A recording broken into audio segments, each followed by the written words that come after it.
काहे आंखों में सारा दर्द भरा है, जख्मों ने कर दी तबाही। ये तुम इंसान चीखा घुटते धुएं में देकर के लंबी गवाही। ये लकीरें हैं कैसी सुलगती, सीने से निकली दुहाई। ये तो इंसान चीखा उड़ते धुएं में देकर के लंबी गवाही। चली है खेले बैलगाड़ी, उठे है सामान भारी। बढ़ती है भीड़ें ये सारी, हर मकान रुक गया, अपना वो पीछे जो था वो छुप गया।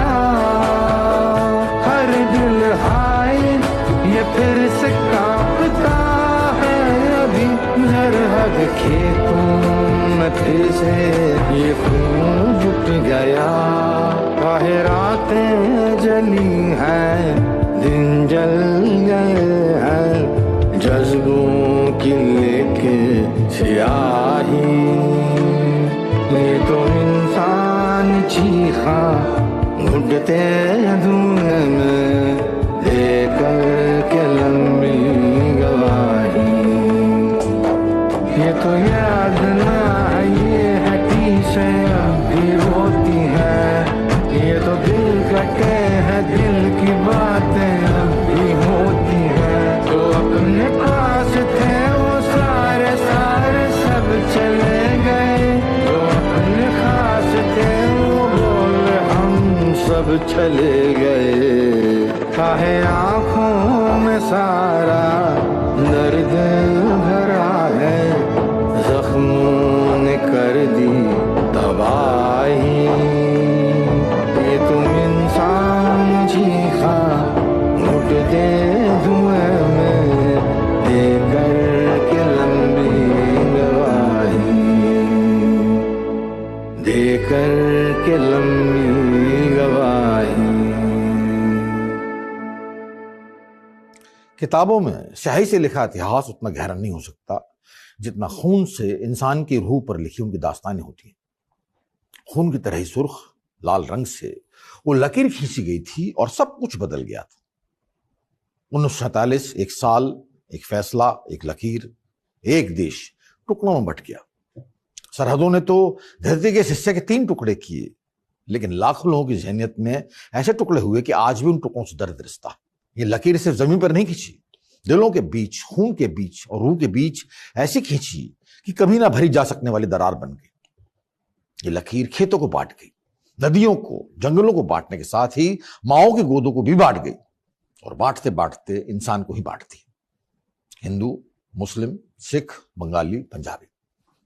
सोचिए, एक सुबह आंख खुलती है और आपको बताया जाता है कि आपका घर अब किसी और देश में है, आपकी भाषा अब बेगानी हो चुकी है, आपकी आरती अब अजान में बदल चुकी है, और आपकी पहचान सिर्फ एक शब्द, शरणार्थी।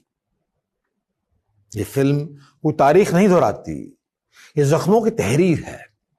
इसमें चीखें हैं, राग भी है और रख्त भी। एक लोरी, एक दुआ, एक अधूरा प्रेम पत्र जो कहीं पहुंच ही नहीं पाया। आज हम याद करेंगे उस लकीर को जिसने देश बांटा, लेकिन एक साझा दर्द को जन्म दिया। 14 अगस्त, ये तारीख नहीं, एक जिंदा तहखाना है। आइए उतरते हैं इस तहखाने की सीढ़ियों पर। Safeguard the interests of the Muslims of this subcontinent, then I'm left with no choice but to bid goodbye to constitutional methods. हमारे जहां हम रहते थे, दिन दहाड़े ठाई एक सरदार को गोली मार दी गई। इज्जत लूट रहे थे, उसने उठ के दरिया में गिर दी। मैं इस बर्रे सगीर के मुसलमानों के हुकूक की हिफाजत के लिए पुरज़्म हूँ। अब मेरे पास दस्तौरी रास्तों को छोड़ने के अलावा कोई और चारा नहीं बचा। हम तो कहते भगवान किसी दुश्मन को भी ऐसी नौबत ना आए। उन्होंने पेट्रोल डाला तो घर के बाहर आग लगा दी। नौजवान बच्चियों ने कुएं के अंदर छलांग लगा दी। कांग्रेस बार बार अवामी जद्दोजहद को एक हथियार बनाकर अंग्रेज हुकूमत पर दबाव डालती है। अब वक्त आ गया है कि हम भी वही तरीका अपनाएं। 16 अगस्त जुमा के दिन से हम डायरेक्ट एक्शन शुरू करेंगे और तब तक नहीं रुकेंगे जब तक हमारे मुतालिबात पूरे नहीं हो जाते। और उनके हाथ आने से अच्छा ये है कि बोलते थे कि कलमा बोलो। काटा भी है, बेइज्जती भी करी, इज्जत लूट लूट के क्या क्या करा।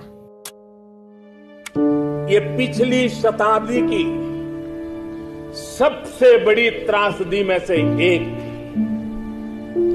आजादी के बाद इन लोगों को बहुत ही जल्द भुला दिया गया।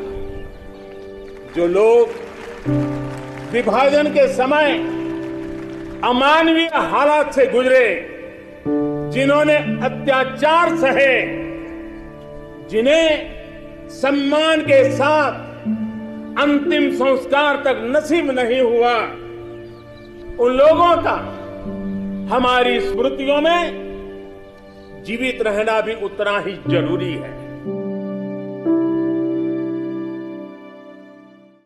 कभी कभी एक विचार इतना जहरीला हो जाता है